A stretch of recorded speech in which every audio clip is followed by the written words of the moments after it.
साथियों नमस्कार। आप देख रही हो एम के किसानी यूट्यूब चैनल। किसान साथियों, आज की इस वीडियो में हम बात करेंगे धानों की खेती के बारे में। जैसे कि किसान साथियों, हमारी धान की खेती गबोट वाली अवस्था में होती है, यानी कि हमारी धान की खेती जो टरा की अवस्था में होती है। तो किसान साथियों, जैसे कि हम आखिरी खाद लगाते हैं और बहुत से किसान साथी क्या गलती करते हैं, जैसे कि हमारी धान की खेती गबोट वाली अवस्था में होती है तो आखिरी खाद का प्रयोग नहीं करते हैं। तो जिससे किसान साथियों क्या होता है कि हमारे धान के जो पौधे होते हैं वो कमजोर रह जाते हैं, क्योंकि किसान साथियों जो पोषक तत्व थे वो हमारे धान के पौधों के लिए जो टरा में बोलते हैं वो लग जाते हैं, यानी कि जो वालियां निकलती हैं उसमें लग जाते हैं और हमारा धान कमजोर से हो जाता है। और जिसके कारण किसान साथी क्या होता है कि हमारे धान की जो वालियां होती हैं वो अच्छी तरीके से भी नहीं निकल पाती हैं, यानी कि एक साथ नहीं निकल पाती हैं और हमारे धान के दाने जो हैं वजनदार भी नहीं बनते और हमारे धान पर एक अच्छी चमक भी प्रदान नहीं होती है। और जिससे किसान साथी क्या होता है कि अंत में हमें धान की अच्छी पैदावार भी देखने को नहीं मिलती है। इसके कारण क्या है, जैसे कि किसान साथियों हम आखिरी खाद अपने धान की फसल में यूज करते हैं, यानी कि प्रयोग करते हैं। तो ऐसा नहीं है किसान साथियों का मेरा नाइट्रो यूरिया खाद ही प्रयोग कर ले। किसान साथी इसके साथ में एक खाद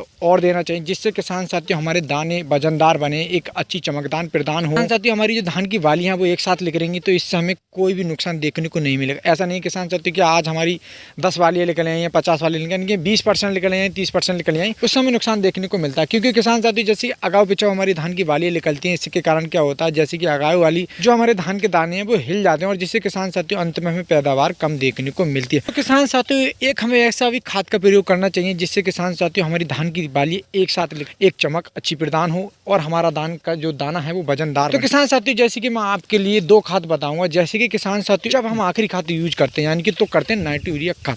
नाइट्रो यूरिया खाद के साथ में किसान साथियों हमें एक खाद को और प्रयोग करना चाहिए, एमओपी पोटास आती है किसान साथियों, उसका भी हमें प्रयोग करना चाहिए। तो किसान साथियों जैसे कि हम इन दोनों चीजों की मात्रा की बात करें, किसान साथियों जो हमने नाइट्रो यूरिया खाद लिया है वो कम से कम हमें 30 से 40 किलो प्रति एकड़ के हिसाब से लेना चाहिए और जो एमओपी यानी कि पोटास हमने लिया है वो कम से कम 20 से 25 किलो प्रति एकड़ के हिसाब से लेना चाहिए। ऐसा नहीं किसान साथियों जैसे कि हम हमारा यूरिया खाद है तो किसान साथियों जैसे कि हम उसके लिए 40 से 50 किलो ले लें और जो हमारी एमओपी पोटास के लिए हम 40 से 50 किलो ले लें। ऐसा नहीं किसान साथियों जैसे कि हमें हिसाब से लेना चाहिए, ज्यादा नहीं यूज करना चाहिए। जिससे किसान साथियों हम अपनी धान की फसल पर ज्यादा यूज करते हैं तो किसान साथियों हमारी धान की फसल में हमें नुकसान देखने को मिल जाएगा। किसान साथियों जैसे कि मैंने आपके लिए 30 से 35 किलो नाइट्रो यूरिया खाद बताया, यानी कि 40 तक हम यूज कर सकते हैं। और जैसे किसान साथियों एमओपी पोटास मैंने बताई आपके लिए 20 से 25 किलो प्रति एकड़ के हिसाब से। अगर किसान साथियों हम इन दोनों चीजों का आप अपनी धान की फसल पर प्रयोग कर लेते हो तो जिससे किसान साथियों हमारे धान के दाने एक अच्छी चमक प्रदान बनेगी और हमारा धान का दाना वजनदार भी बनेगा और हमारी जो धान की जो बाली है वो एक साथ निकलेंगी। और किसान साथियों हमारे जो धान के जो पौधे हैं वो कमजोर नजर आते हैं। अगर हम पोटास और जो नाइट्रो यूरिया खाते हैं हम दोनों चीजों को यूज कर लेते हैं तो धान की जो बालियां निकलती है ना, हमारे धान के पौधे पर कोई भी कमजोरी यानी कि हमें दिखाई नहीं देगी।